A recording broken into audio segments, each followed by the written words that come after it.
Il mio nome è Gianluca Savoia, sono delegato regionale Veneto per il marketing e devo dire che è un onore annunciare che entro fine anno pubblicheremo il nostro libro. È la sintesi di un lavoro intenso durato 2 anni a livello marketing e comunicazione.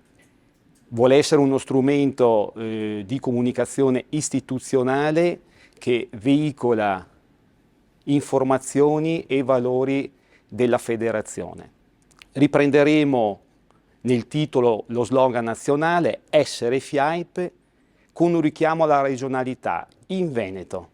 Parleremo di persone, di progetti, di vita federativa.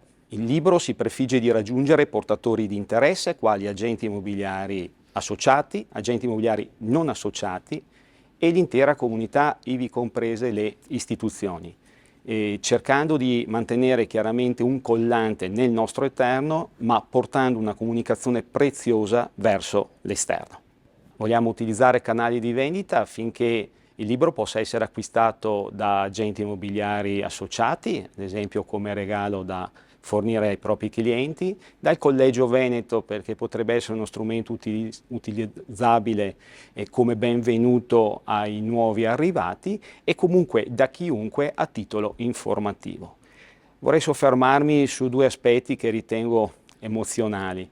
Il primo è che il libro vuole dedicare anche una dedica al nostro amico e collega Osvaldo Grandin, che ha lavorato fortemente per la categoria e per la federazione. Il secondo momento è l'intervista che ho voluto fare personalmente al presidente nazionale Giambattista Baccarini, il quale si è soffermato sull'importanza del lavoro svolto a livello regionale e dell'altrettanta importanza che tale lavoro è stato particolarmente, deve essere particolarmente costruttivo a livello nazionale.